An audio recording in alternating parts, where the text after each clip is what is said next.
Well, hello again there, friends and fans. Raptor here, and welcome to the most wish-listed game on Steam. Already up over 3 million at this point. Wow. Well, hello and welcome to our military tutorial on a little game known as Manor Lords, coming out on the 26th of April 2024. This one certainly is dressed to impress when it comes to an amazing experience with both city building and combat. And combat is a very important part of this game just as much as the city building, and both of them are not an afterthought. They're really intertwined, and that's something that really surprised me when I first started to play it. And so now I'm going to bestow these tips onto you and really create a platform for many of you to comment down below on some of your questions regarding military combat and or things that may have changed since this video and or things you'd like to see in the future. In other words, I'm trying to create a conversation for everybody, as well as trying to inform everyone of not only just Manor Lords itself, but also the military combat and things that are waiting for us in the future that we don't even know is there.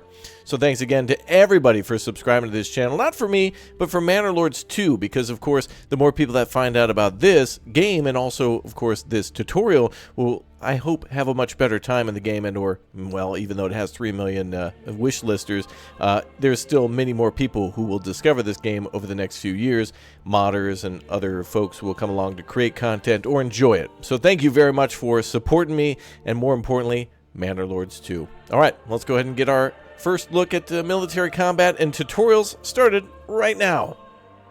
Now, one thing you might not expect is right at the beginning of the game is when you make an important decision related to military. Now, after you create your portrait, choose a name and a coat of arms, you're then sent to the game setup screen where you can choose from 3 primary options. You have your Rise to Prosperity mode, which essentially is making a city in a kind of a peaceful setting. Of course, you still have to survive and worry about things like the, well, starvation and also hypothermia, so you must keep your people warm and fed.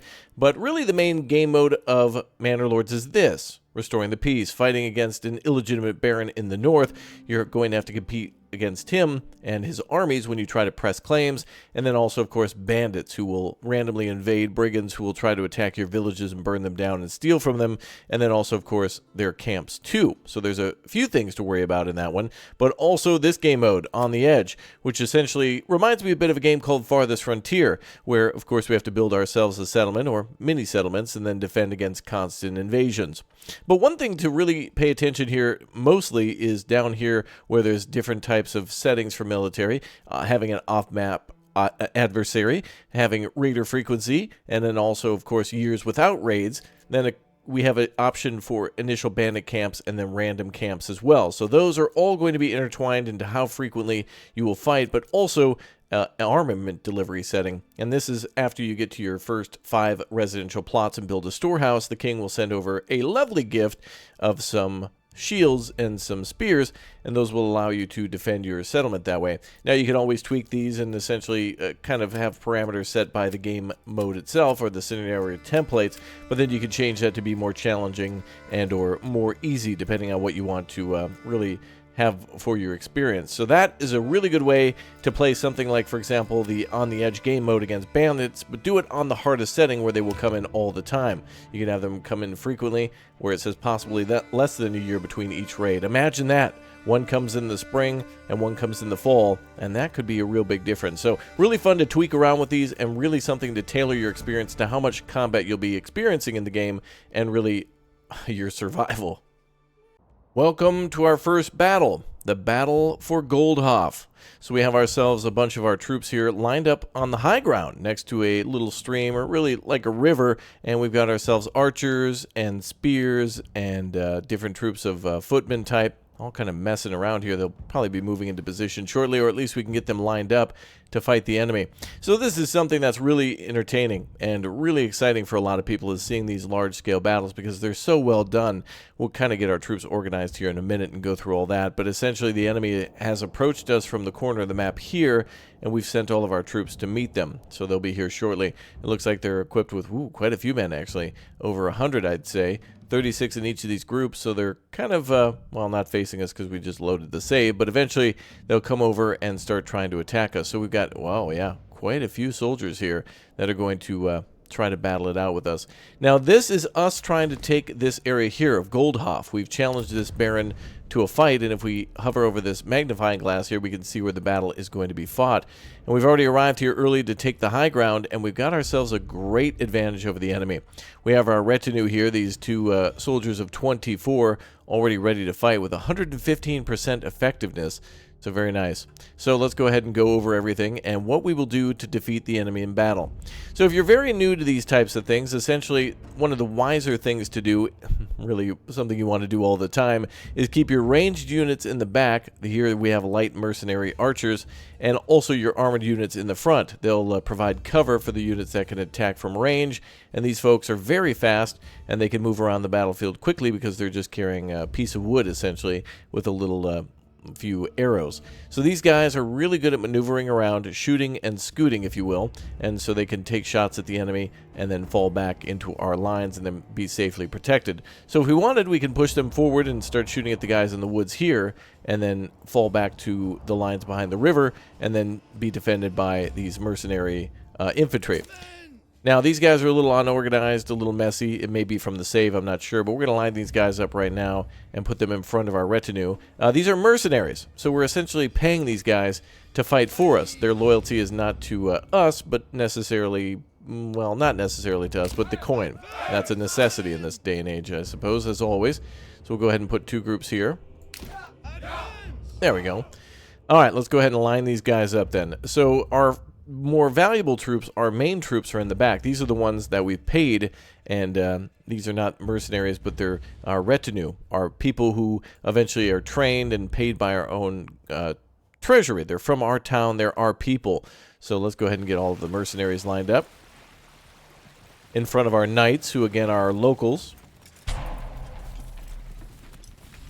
And we'll get our archers lined up too, a little bit more to the side over here. Okay, so they're moving now. They've got the order, and they're going to go down to the river. And we have all of our troops lined up, ready to go. Not bad. Now, one thing to consider is, once the enemy is about to hit us, how do we want to respond to the fact that they're starting to push our lines and kill some of our men on the front line? We have the orders to give ground, which will slowly push the formation line backwards, luring the enemy to follow. We also have missile alert, so we can have soldiers watch for enemy missiles. Chance to avoid or block incoming missiles is doubled, but melee defense is halved.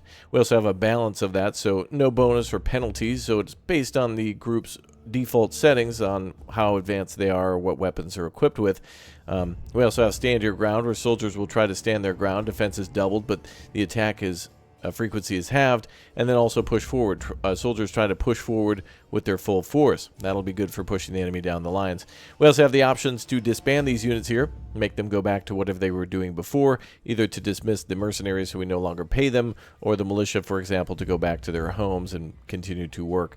We also have shield walls, which soldiers will then form a tight defensive formation. The block value of immediately adjacent allies is added to each soldier's own block value, slows the unit down significantly, so we can go ahead and activate that right now. We'll build a shield wall for both of these troops then. Stick together, men. Nice.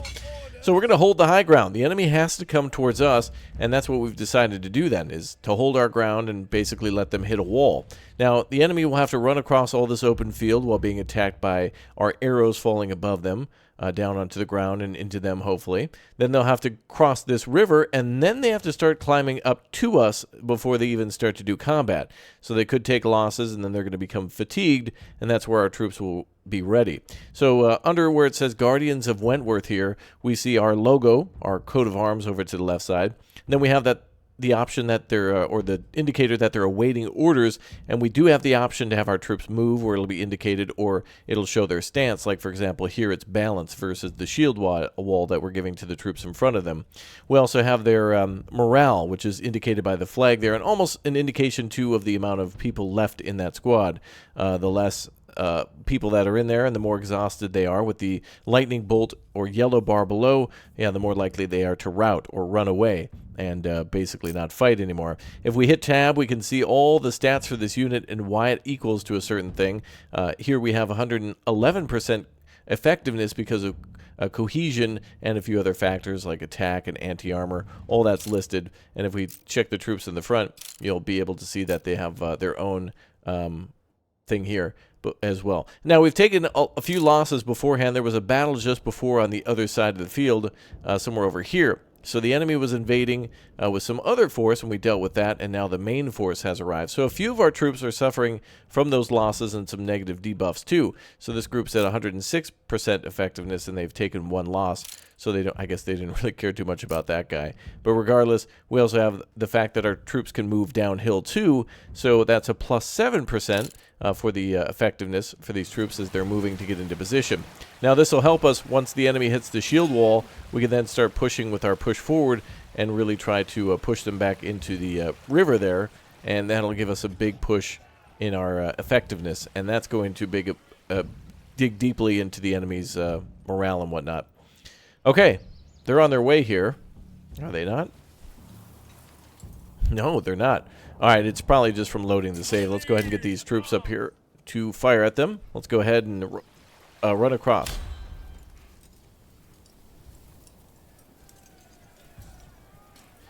So running will lower our troops' stamina.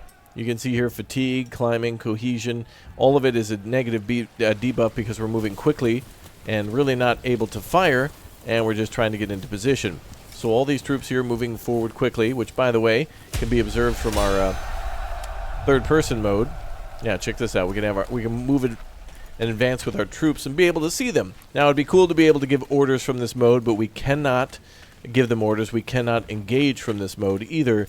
So it would be amazing to see something along the lines of maybe perhaps a mountain blade, but right now, at least we can observe the battle. All right, our troops have pushed forward to the tree line. That got the enemy's attention, and now the battle has begun, and then we're going to run away from them as soon as they start to come back to us. So let's go back and check out what they're doing. All right, looks like they're approaching, so we're going to run back across the river and try to take this section of high ground here.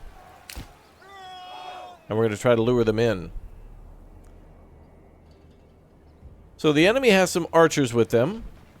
They've also got some swordsmen with them. They've also got their retinue, which is their advanced troops.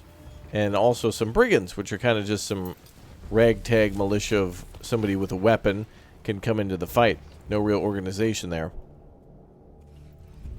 Now this the battle and the controls are a lot more simplified than what I was expecting, but yet it works beautifully. Like, for example, the option to spread out here.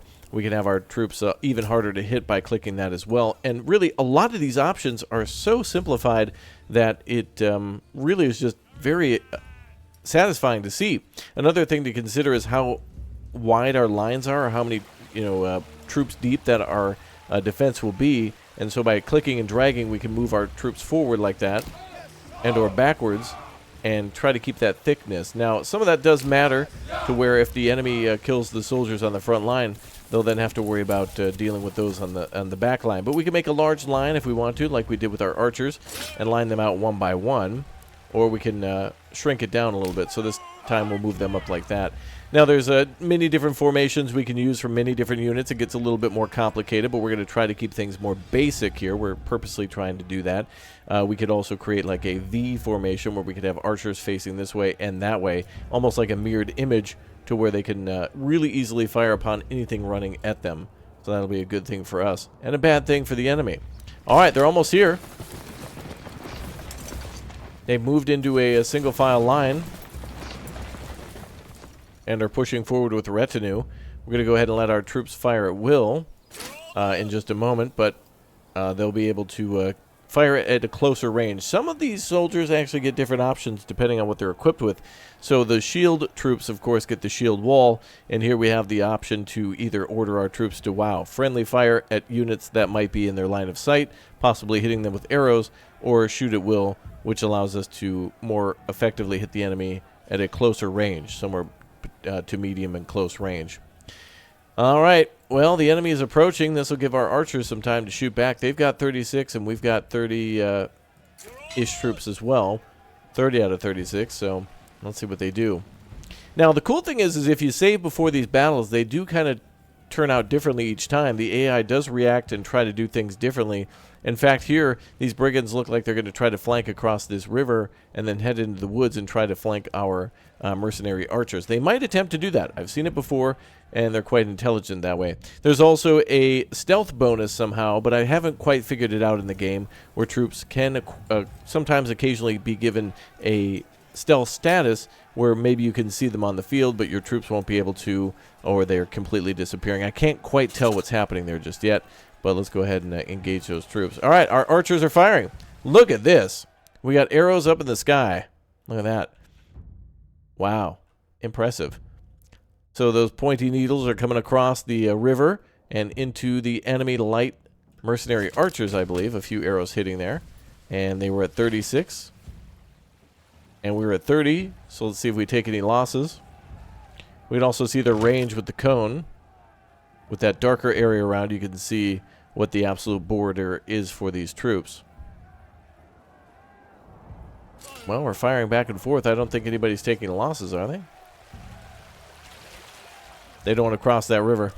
Oh, we just took a loss.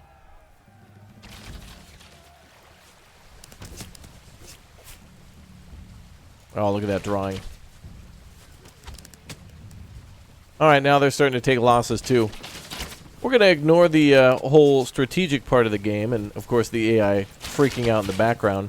And we're just going to kind of acknowledge the fact that it still looks beautiful when it works. Of course, this is early access and some things are subject to change. But I think we're only going to get a better game as time goes on. Maybe they're doing some sort of an arrow avoiding maneuver that we don't know about. This could be an advanced technique. I don't know. Alright, enemy archers are, yep, being killed more frequently now. But it's probably the same for us as well. And it looks like they may be getting orders to move. Or at least possibly push forward.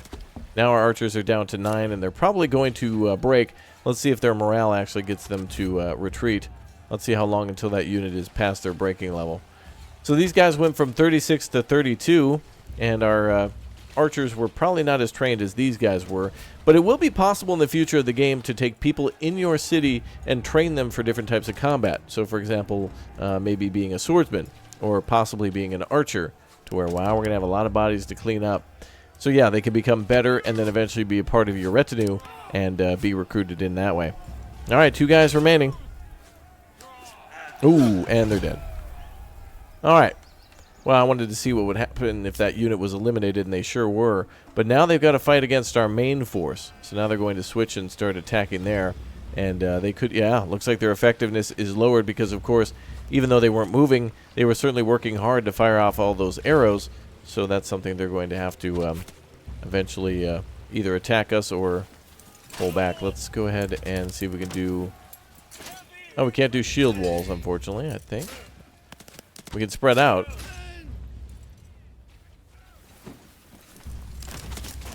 All right, let's put our people on missile alert, too.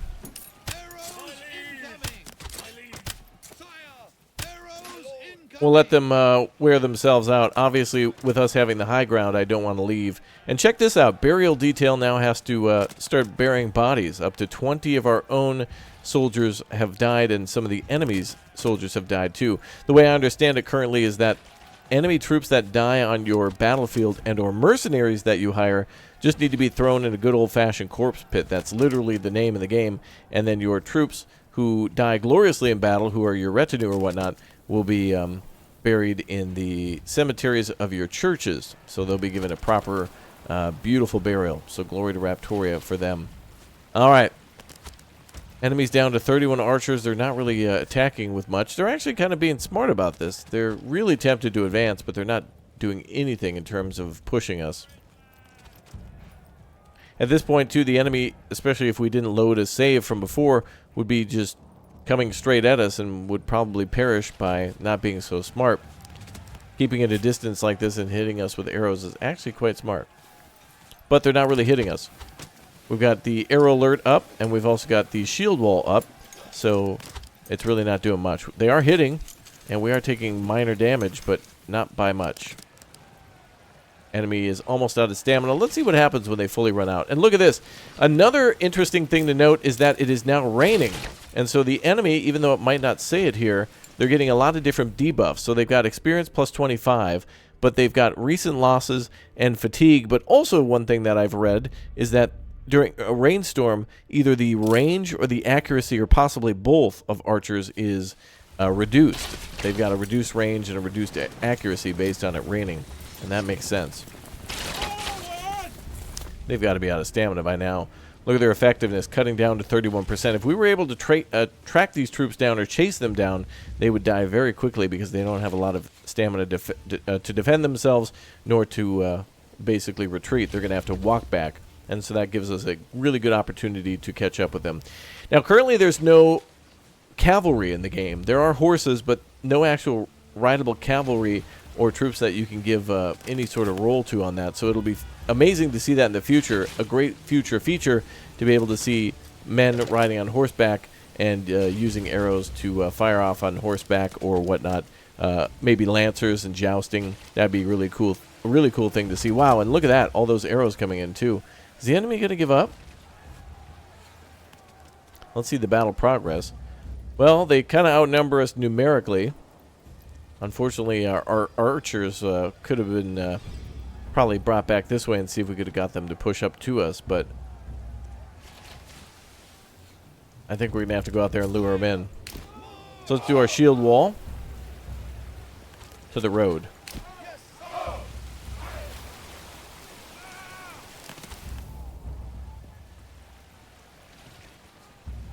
Let's see if we can attack the mercenary archers.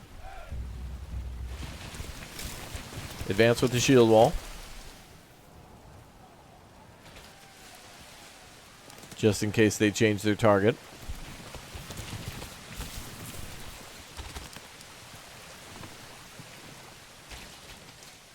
They haven't yet.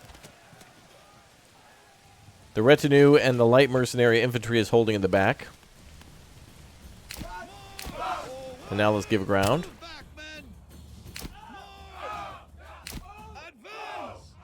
So now we've lured them into the attack. Oh, look at this.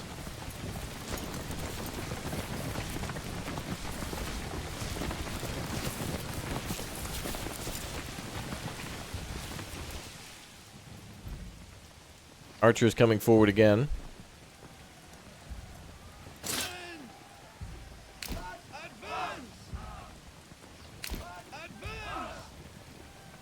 What a weird standoff. I've never seen the AI act this way. I'm actually quite delighted.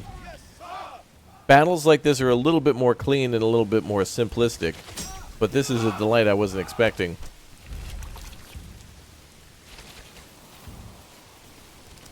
As you can see, we just made a payment on these troops too.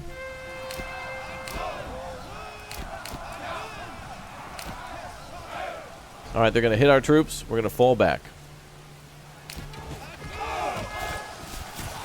Give ground, fall back.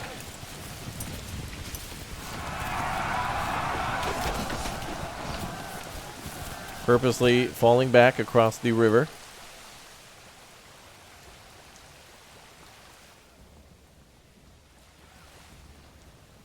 Enemy troops trying to flank us.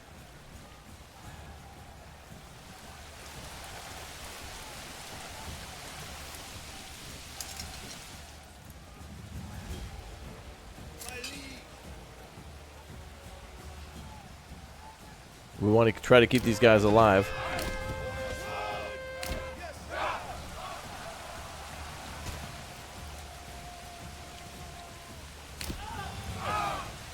Keep falling back, boys. Keep falling back.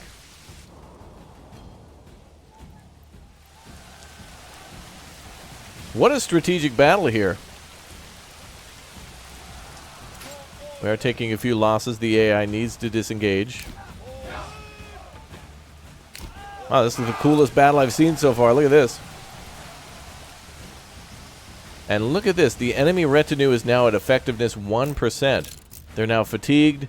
They have cohesion debuff, climbing, and low ground.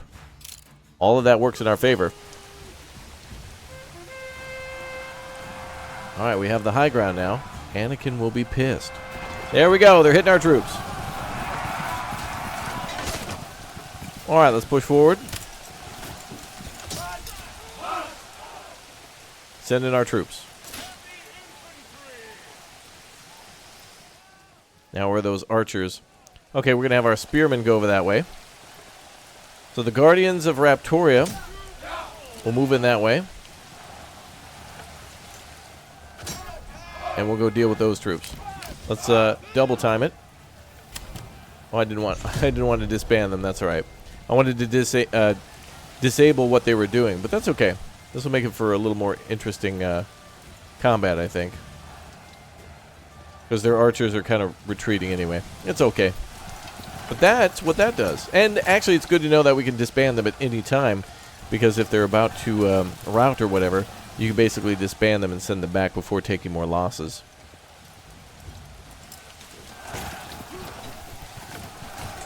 Wow, look at our troops fight. Alright, let's go ahead and hold. We've taken a loss there, a few losses. We gotta get the enemy out of there a little bit more.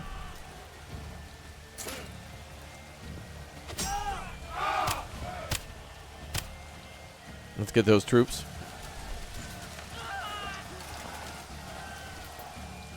These guys will retreat when they have less than 9. Oh, they're staying in. They should. Oh, they're almost wiped out. Oh, those troops are really going to need us.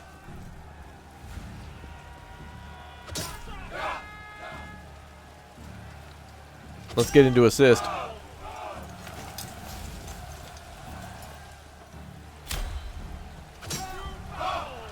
Get in there, boys. Oh, enemy forces are broken.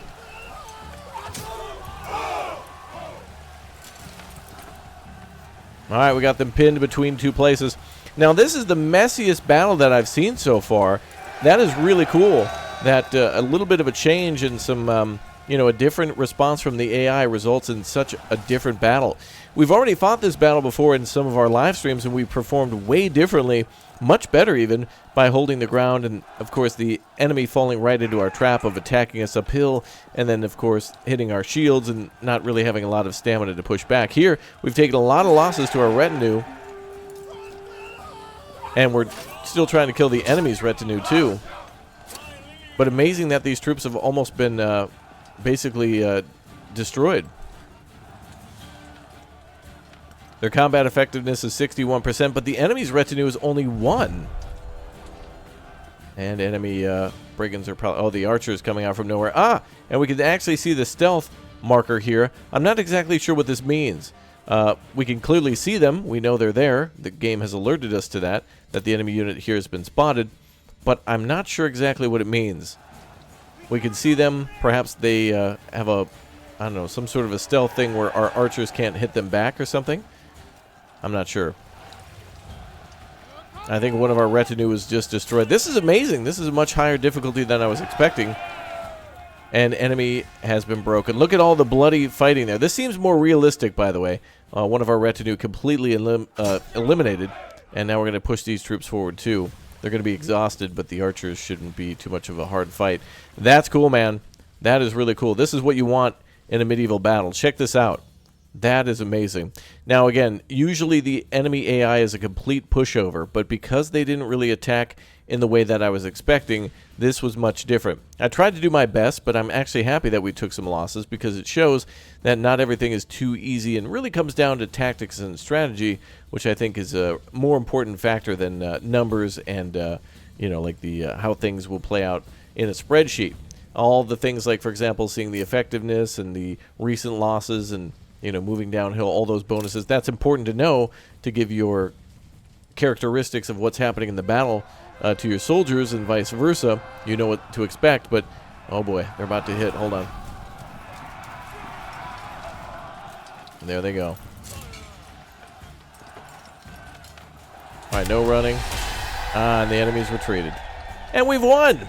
Yeah. Peace declared. So now we have this territory of Goldhof. We can now build a city here. We can then go ahead and build ourselves another manor. We can fortify the manor too with different types of towers, and we can also do some recruiting from here too. So we'll talk all about how to raise an army like that and what to do in order to get to that point. A little tip or two on city building and how to choose between using militia, mercenary, or retinue, or a combination of all of them. Let's go. So back to the beginning of the battle again. As I mentioned, we can't give any orders to our troops in this third-person mode, but we can expect the best from our troops after inspecting them and giving them a little bit of a speech. But you can see really how well these animations are done. The banner blowing in the wind, all these people kind of just waiting for the enemy to arrive. They will change their stance here based on what we choose before the enemy arrives too. So for example, hold your ground, push, and shield wall all looking different too. But it's really cool to see people kind of just waiting around and kind of standing with a little bit of believability. It's really well done. So yeah, we've got our retinue to our left, our mercenaries to our right, and right over here we got our archers. There they go. Yeah. So I bet you're wondering, how do we get to this point? How do we choose when we want to fight, that type of thing? Well, anyway, the most important thing here is our Guardians and our Knights of Raptoria. And we're going to go ahead and take a look at the retinue then for these troops. If we click on this, we can actually disband them for the battle if we're inside of our territory, that is. And we'll kind of break them down in just a moment. So once the battle's over, we can head back to our territory and, you know, let's pretend we've won this battle again with no losses. We'll head on back to the manor then, and we'll take a look at everybody inside here and see if we can break them down. So yeah, we'll head back to our territory and then do that. Welcome to our retinue. So this is a very early work in progress look at what will be coming to Manor Lords later on, with all sorts of things being taken into account for how well these troops will perform in battle. Now right now our Guardians of Wentworth, which we've just given a custom name, and also their names themselves, which we've named after some of our lovely members. Thanks again for your support, guys. Appreciate you hitting that join button and becoming members. But yeah, so we've hired from 5 up to 24 different people here in this retinue for this county of Wentworth, or region of Wentworth. And we're allowed to hire them for 50 gold each. And in order to generate gold, we then have to start charging taxes on trade and other things in our city. Right now we've got an insane amount of almost 75,000 gold. And so it's just 50 to train them, and then like another 30 or 40 or 50 in order to give them advanced weapons. There would be another button here for our troops that are now kind of tier 2. So currently in Manor Lords, you can hire up to 24 troops. That's one way you can spend your money. And then you can give them advanced armor. In this case, it's plate mail. And you can give them a little bit of a different look. Of course, they'll still be equipped the same. All these things are cosmetic, but yeah, if we give them a different weapon, that's kind of cosmetic. If we give them a different shield, again, all cosmetic. So it doesn't really matter too much. But you can paint them, give them different colored uniforms and also shields, and in some cases, I think even maybe a different weapon color too.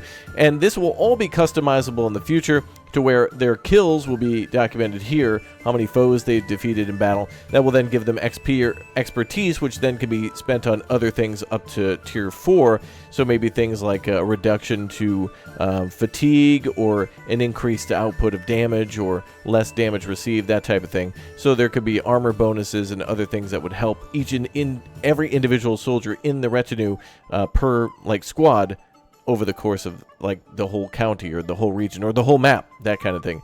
Now we will be able to eventually hire villagers or citizens in order to then train in our retinue as well. So they'll be well, it's locked for now, but that's something coming soon. They'll be able to be recruited and trained, and that's pretty exciting.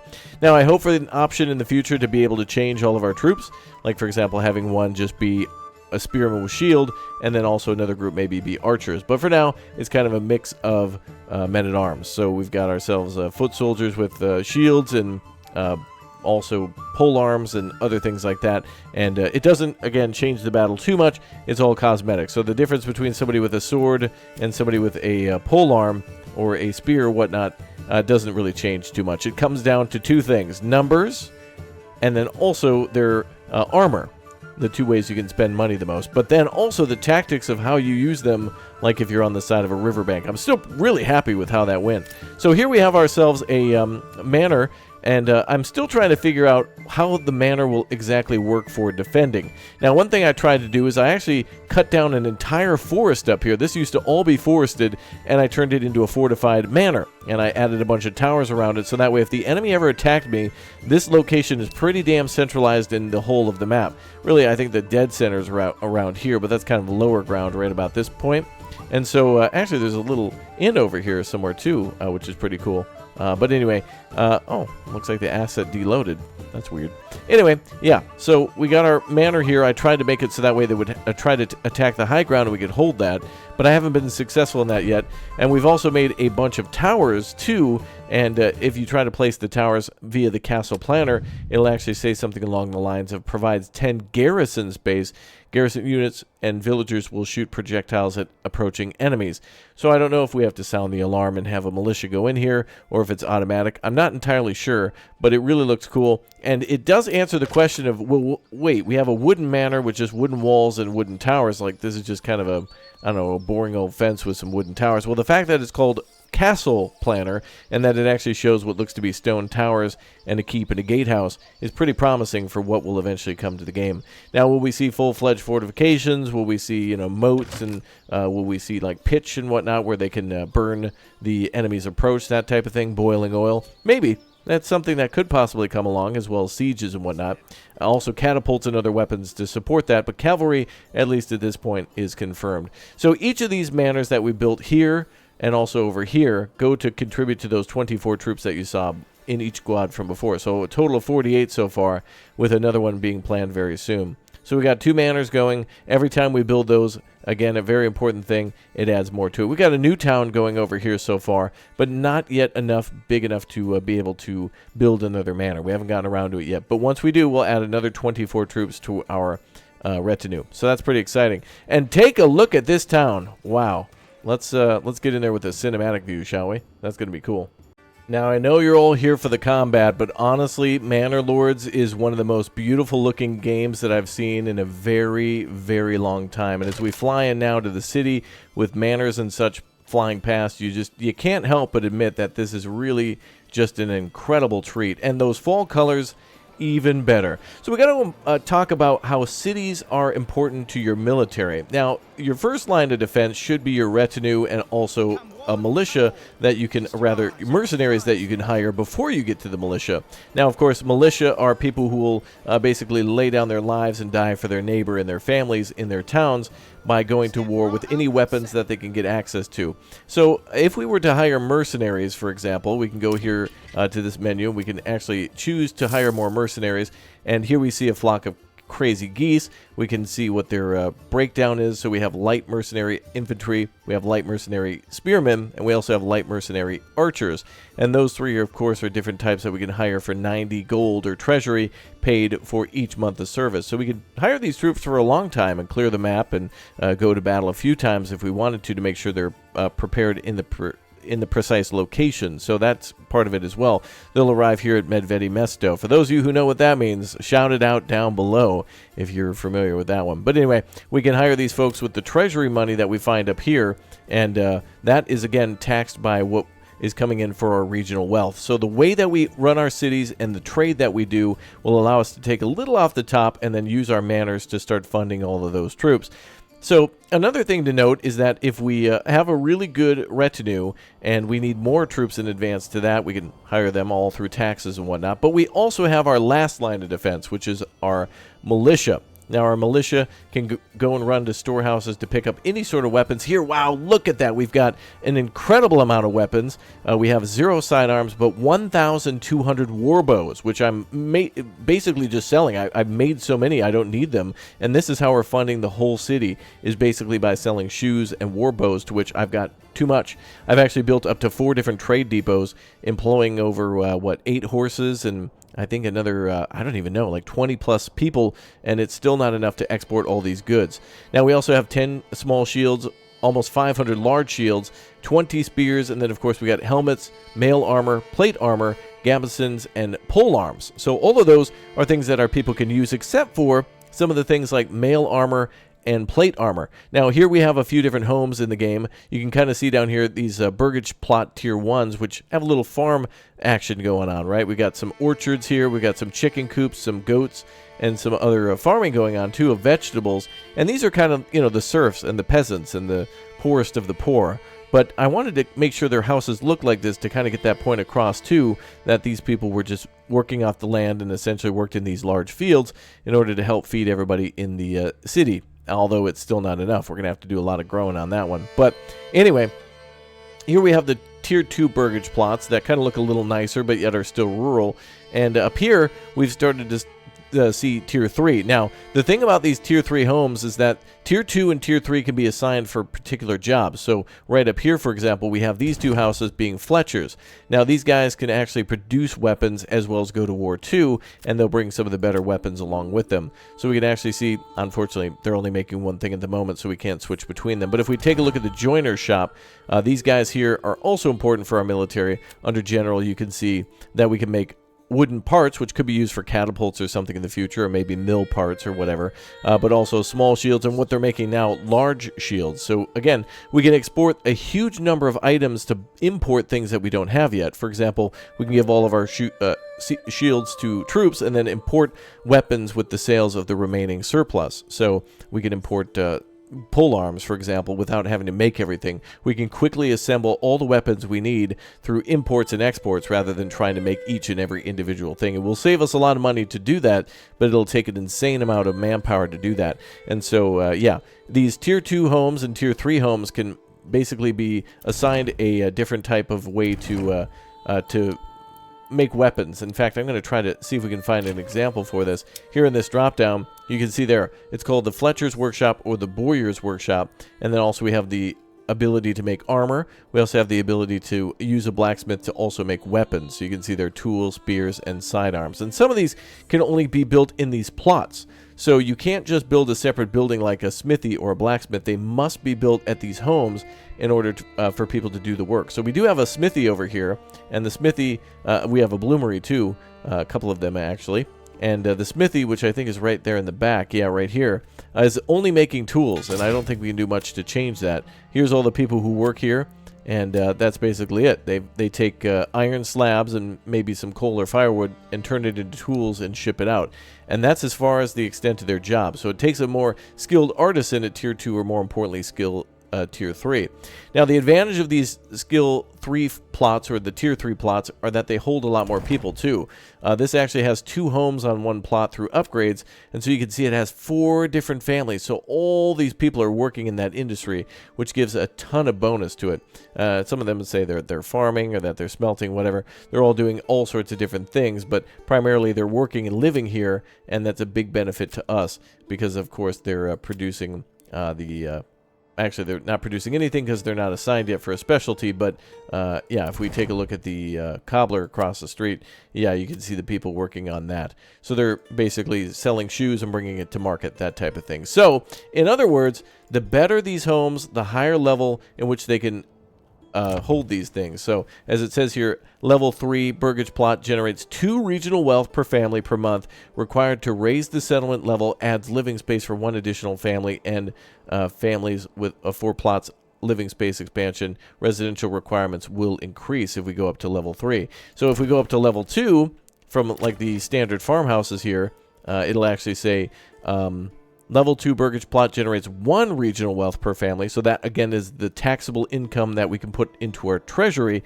This will be regional wealth, but we can tax that in order to raise money for our military. It says it also unlocks a new extension, includes artisan workshop. Residential requirements will increase. So there is something somewhere that does allude to that, mentioning that that's a way to...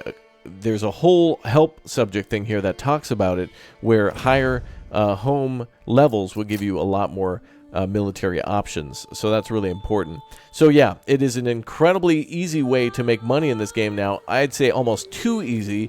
And by making simply just war bows, by taking a plank, turning it into a war bow and then exporting it, or taking, for example, hides, turning it into leather and then sending it over to a cobbler, can make, yeah, look at that, 712 shoes. I cannot export things fast enough. And that has allowed me to make an insane amount of money in the treasury, and then we can basically endlessly call out troops for our mercenaries if we want to. We can call out another group here, sign the contract, and send them over for the fight that I think is going on over here. Or no, we already have Goldhoff now, so with minimal to no deaths. Now, another thing to keep in mind is that not currently in the game, but maybe in the future, there will be disease for any sort of outbreak of war. And so if you don't quickly clean up those bodies to where your heroes and your fallen soldiers go here to the churches to be buried in the graveyards, either of the Tier 1 or Tier 2 church, but you also have yourself a good old-fashioned burial pit where you can just toss the mercenaries' bodies. Yeah, mercenaries, the people that you pay to fight for you, yeah, you just toss the body in a good old-fashioned burial pit right over here. And the same with the bandits who fail to invade you. So you can assign some people to work here at the old corpse pit. I'm going to take those people off there. But you can see that there's a storage of 11 bodies there. And I think eventually that number goes down, or it's unlimited. I'm not sure exactly which one it is, but yeah, it's essentially an endless source for that. And another thing to consider is where you're going to build your manor too. Here I built mine up on a fortified hill.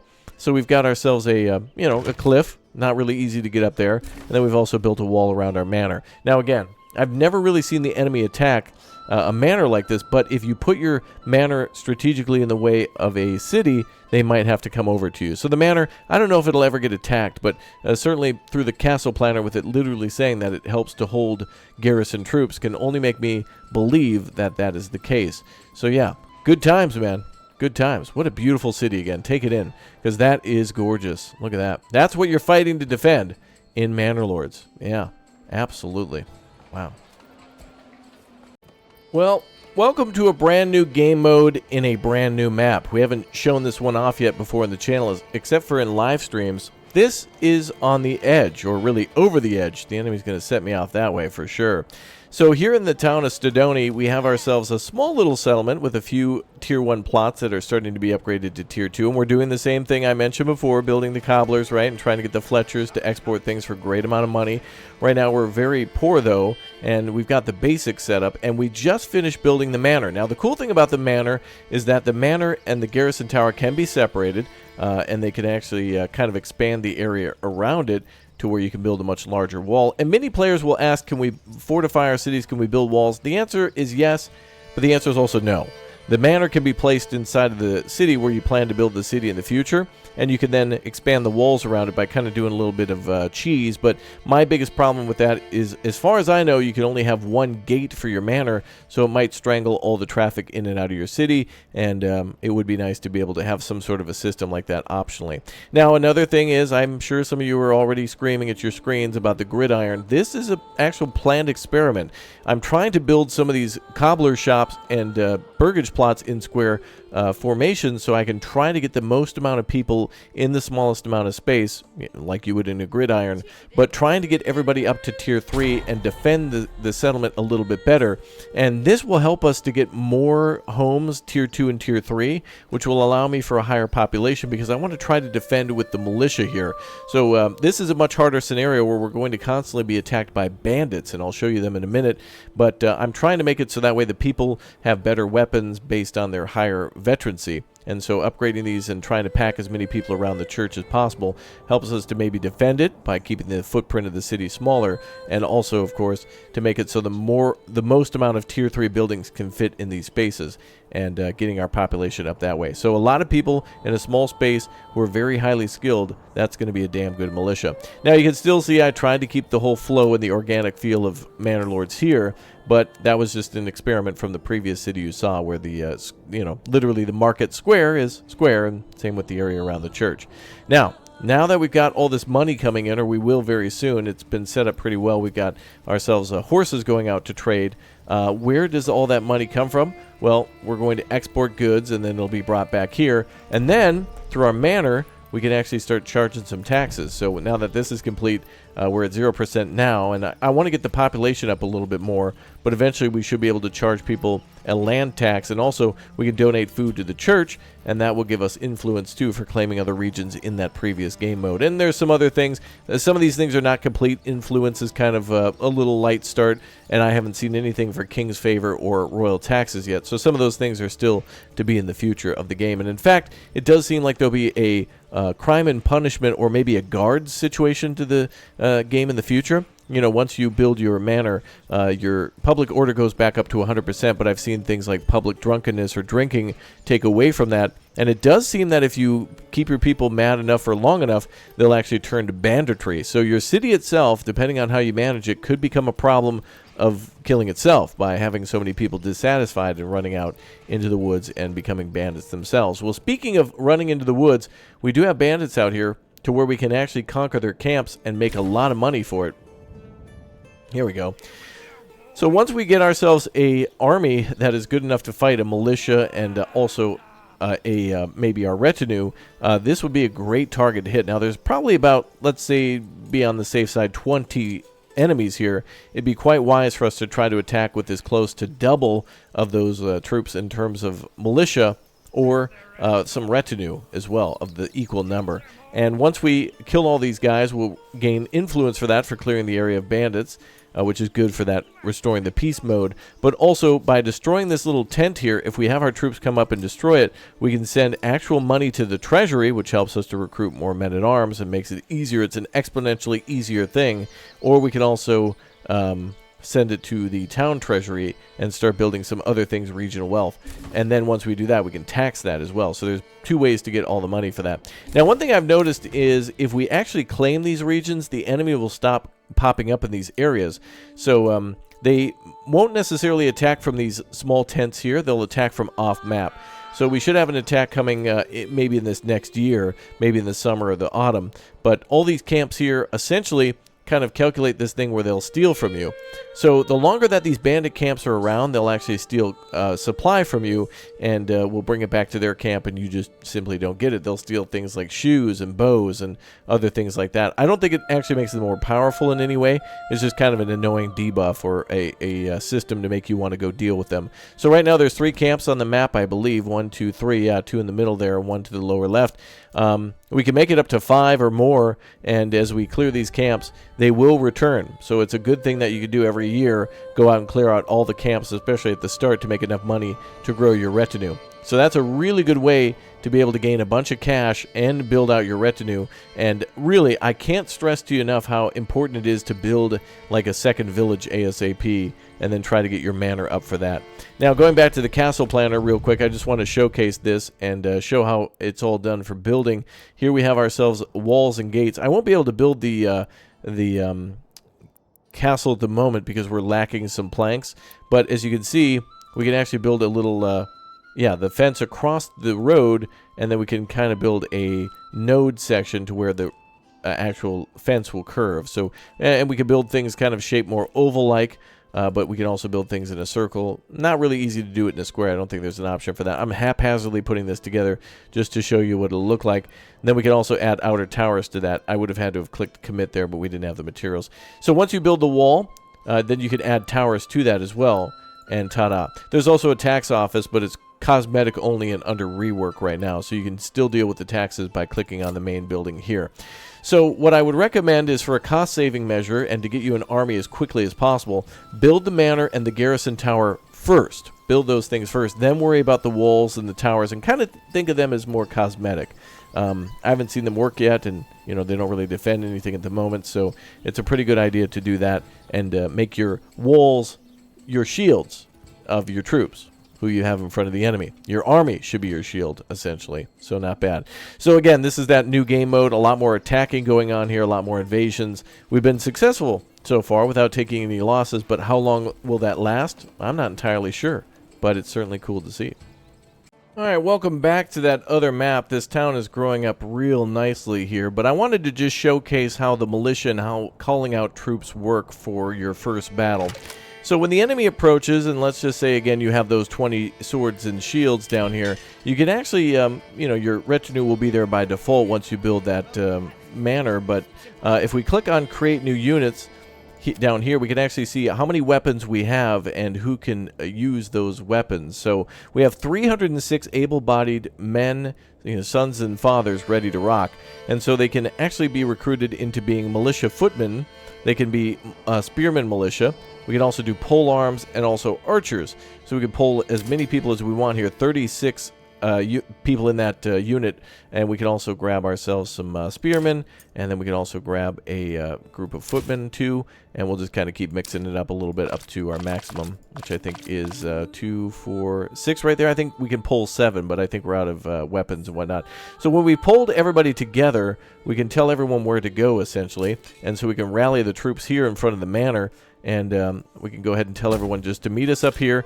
These troops will run by default, so you need to make sure that you've actually given them the order to walk, because they'll burn through their stamina very quickly. We don't have any weapons for that, so let's go with more spears. Don't have any, maybe no free recruits for that. And more archers. That'll be good. Archers will be cool to see. Get them all lined up. Okay, so yeah, there are some limitations to things at the moment. I think we can only go to 7. And we can also recruit from other towns too. So if we sound the alarm at this town, we could do that as well, I think. But we can also get our retinue to come out too. So let's see all of our troops put together. Looks like we can only call them out maybe where we're hovering over at the time. Oh yeah. All right, so we need to be over the actual town in order to call them out. So if we wanted to call out troops for Wentworth, let's say they were going to defend there, we would have to have the camera over that thing. It would have to say it up at the top. The name of the town we're looking at or the region does change, so that's important to note. So yeah, all the troops will come over. I don't worry too much about stamina at the moment. That's okay. We'll rally everybody the best we can. Have them come on over. And we'll make everybody look nice. So yeah, what will happen here is that everyone will run to the storehouse to grab weapons unless they've been recruited before, and then they'll grab them from their homes. So as you can see, people will actually, it's not that these are production limits or whatnot, but if somebody actually was in the military before and they're done with battle, they'll bring back their sword and shield, or they'll bring back their bow and let it sit there for when they're called up for battle again. Then if they're at work and the alarm sounds, they'll run straight home, grab their stuff, and then go right to rally in front of the Lord's Manor, or wherever you put them. So we'll go ahead and just line up everybody like this, and we'll see them all spread out. So yeah, you can definitely tell the peasants from the actual professional army, but these guys, of course, are a step down, in my opinion, from the mercenaries at the moment. Until we have them trained, we can hopefully train everybody a little bit more in the future. And archers, in my opinion, so far in this build of the game, are very ineffective at hitting anything that's moving, and pretty much ineffective hitting anything standing still, quite frankly. But they're very good at melee from what I've experienced. I don't know why, but they seem to be pretty damn capable, almost as much as the footmen, but not as much as like the spearmen, because they also have a shield. A lot of the footmen have a smaller shield. I'm not sure if it's more effective or whatnot, but we can break down all those stats later. Since this is early access and everything's still changing, and hell, we're playing a content creator version that might just change in a couple of days, and then of course after release that could change again. So I'm just trying to give the basics here of breaking everything down that way, and then of course use your techniques that I mentioned before about pulling the archers up and trying to keep them more mobile and not hitting your enemy unless they're a little further away.